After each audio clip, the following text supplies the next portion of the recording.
안녕하세요. 심리학의 구체적인 내용으로 들어가기 전에 심리학의 새로운 물길을 튼 사람들을 간략히 살펴보려는 의도에서 지난 시간에 프로이트와 융에 이어 오늘은 조숙한의 스키너와 촘스키, 마음의 재구성을 살펴보려 합니다. 스키너와 촘스키를 연결해서 그것도 일반 독자를 대상으로 한 책은 이 책밖에 없는데 아쉽게도 문체와 내용이 영 마음에 들지 않습니다. 지난 방송에서 이해되지 않는 부분은 마음 편하게 패스하면서 파일을 대충만 보시면 된다고 말씀드린 이유이죠.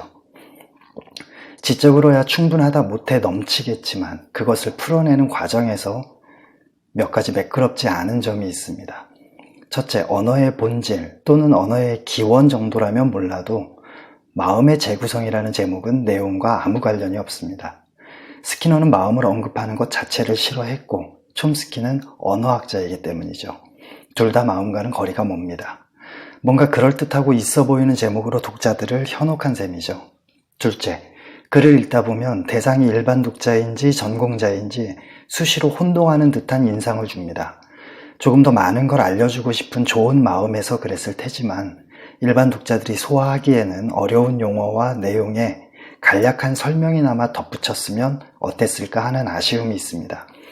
예를 들어 선험주의, 본성주의, 생득성 같은 용어가 뒤섞여 있는데 결국엔 모두 타고 태어난다는 뜻입니다. 통사적은 문법적이라는 뜻이고 보편 문법과 내적 언어는 사람이라면 누구나 태어날 때부터 가지고 있는 문법적인 능력을 뜻하고요. 이런 생소한 용어들을 사용하지 않을 수도 있지만 사용한다면 풀어서 설명하고 그러면서도 문장끼리, 문단끼리, 나아가 전체 내용이 부드럽게 연결되도록 글을 쓴다는 건 참 어려운 작업입니다. 이것이 57의 진주연의 루이스 리큐와 제인 구다를 제가 입에 침이 마르도록 칭찬했던 이유죠. 꼭 들어는 봐야 할 사람들이지만 중요하지는 않습니다. 해서 핵심만 말씀드리고 방송을 마칠까 합니다.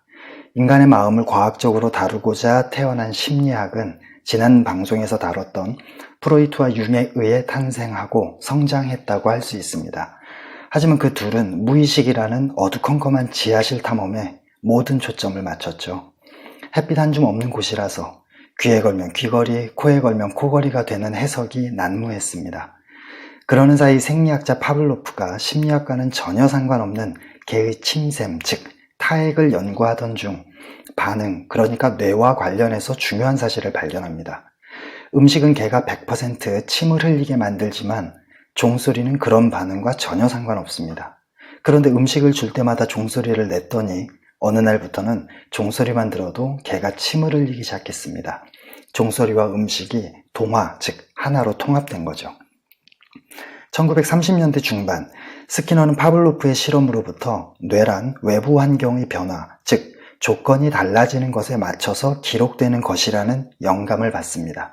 즉 뇌는 빈 서판, 영어로는 블랭크 슬레이트, 라틴어로는 타블라 라사라는 거죠. 그러고는 한 발 더 나아가 쥐를 대상으로 한 스키너 상자라는 실험에서 보상과 처벌, 즉 당근과 채찍을 이용하면 의도적으로 원하는 행동은 더 강화시키고 원하지 않는 행동은 약화시킬 수 있다는 사실을 밝혀냅니다. 어두컴컴한 지하실에 웅크리고 있던 심리학을 환한 대낮의 지상으로 끌어올리고는 지하실을 폐쇄한 셈이죠. 행동주의 심리학의 사이렌이 요란하게 울리기 시작한 겁니다.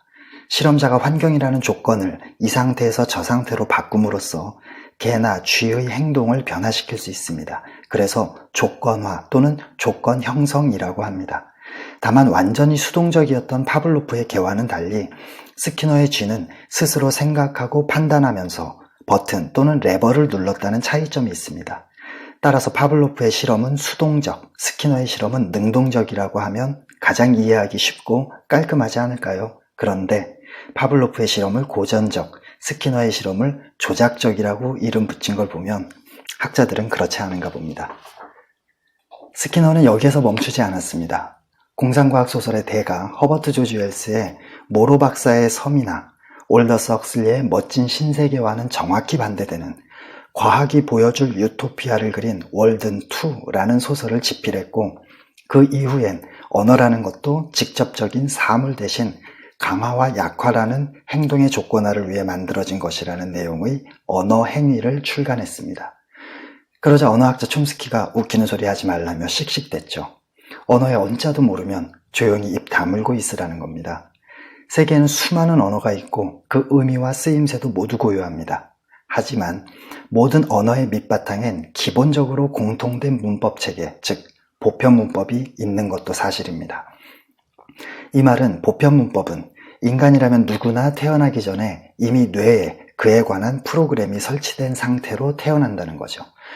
선천적이고 선엄적이며 보편적이고 생득적이라는, 즉 인간의 뇌는 빈서판이 아니라는 겁니다. 핑커도 여기엔 동의합니다. 다만 56회 장대익의 다인의 식탁 첫째 날에도 언급했다시피 촘스키와 핑커가 갈라지는 지점은 다른 인지 기능들의 작동으로 인해 발생한 부산물이냐 아니면 독자적인 적응의 결과냐 하는 점일 뿐입니다. 여하튼 촘스키를 시작으로 인간의 능동적인 사고 과정과 그 구조에 집중하는 인지주의 심리학이 기지개를 크게 켜기 시작합니다. 인지주의는 생각의 과정을 연구하는 분야인데 언어 없이는 생각도 표현도 거의 할 수 없습니다. 따라서 일반적으로 인지라는 단어가 들어가는 분야에서의 핵심은 언어 또는 대화라고 보시면 됩니다. 그렇다면 몇 가지 궁금증이 발생합니다. 첫째, 선천적으로 설치된 프로그램과 출생 후의 환경 또는 경험은 어떤 관계일까요? 1920년 인도에서 발견된 카말라와 아말라라는 늑대소녀 자매의 예를 보더라도 환경적인 조건이 충족되지 않으면 선천적인 프로그램은 발현되지 않는다는 사실을 알 수 있습니다. 컴퓨터에 수많은 프로그램이 설치되어 있지만 전원을 켜지 않으면 사용할 수 없는 셈이죠. 게다가 각각의 프로그램은 모두 저마다의 결정적인 시기가 있어서 그 시기를 놓치면 이후의 환경적인 조건은 필요 없게 됩니다. 뇌도, 언어도, 시력도 그렇습니다. 그렇다면 둘째, 선천적으로 프로그램된 언어 능력은 어떤 것이 있을까요? 촘스키는 어휘 능력과 보편 문법 체계만이 선천적으로 프로그램되어 있다고 말합니다.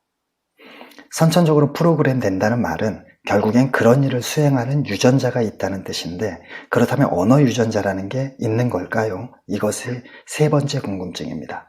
역시 56회 장대익의 다인의 식탁 첫째 날에서도 언급한 것처럼 2001년에 언어 관련 유전자 중 하나이자 겨우 715개의 아미노산 분자로 구성된 폭스피2 유전자가 7번 염색체에서 발견되었습니다.